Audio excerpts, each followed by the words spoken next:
আসসালামু আলাইকুম। আজকে একটা নতুন ভিডিও নিয়ে আসলাম যে মানুষ কোথা থেকে এসেছে, কেন এসেছে এবং কোথায় যাবে। এই প্রশ্নের উত্তর যদি প্রত্যেকটি মানুষ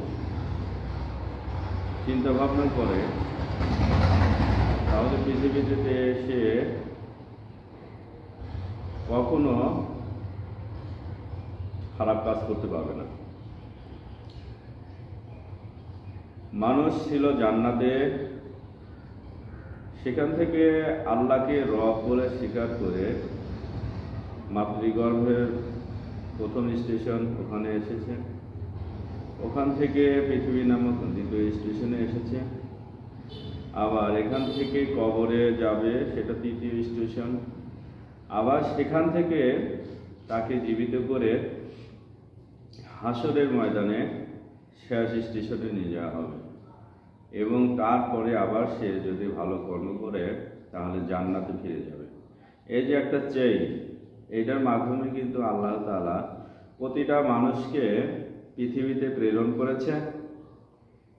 তাহলে এখন প্রশ্ন হলো যে আমরা জান্নাতে ছিলাম এবং আল্লাহকে রব বলে স্বীকার করে এতটি স্টেশন পার করে পৃথিবীতে এসেছি, আবার সেই স্টেশনগুলো পার করে আবার সেই গন্তব্যে যেতে হবে।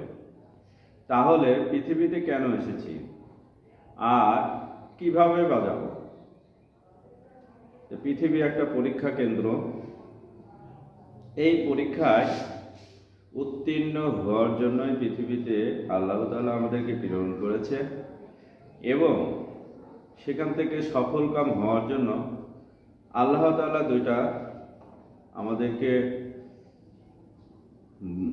মাধ্যম দিয়ে দিয়েছে। একটা হচ্ছে আল কুরআন এবং একটা হচ্ছে নবী রাসূল। আল কুরআনে হচ্ছে আমাদের জীবন বিধান এবং সব কিছুর প্রমাণ। এটাকে আমরা জেনে এবং যুগে যুগে যে কুরআন আমাদের গ্রন্থ আল কুরআন, এই কুরআনকে কি বলেছে আল্লাহ তাআলা, এই কুরআন আমাদের জন্য নাজিল করেছে এবং সেটা বিশ্লেষণ করে এই উম্মতকে বোঝানোর জন্য আল্লাহ তাআলা নবীকে দিয়েছে। আমাদের নবী হযরত মুহাম্মদ সাল্লাল্লাহু আলাইহি সাল্লামকে দিয়েছে। আমাদের নবী কিন্তু এই কুরআনকেই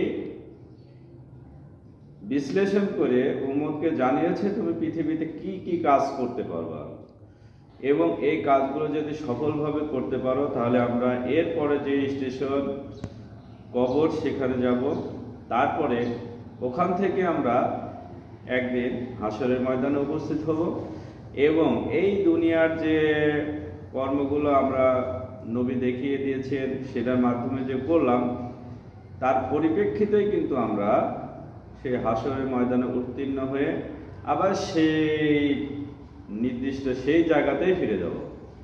এটাই কিন্তু মানুষের জীবন। সবাইকে এই জিনিসটা যদি কেউ মাথায় রাখে এবং বোঝে এবং সেই অনুসারে পৃথিবীতে চলে, আমার মনে হয় না যে প্রতিটা মানুষ কোনো খারাপ কাজ করতে পারে। তো আমার ভিডিওটা যদি সবাই ভালো লাগে তাহলে সবাই শেয়ার করে দিবেন অন্যকে দেখার জন্য।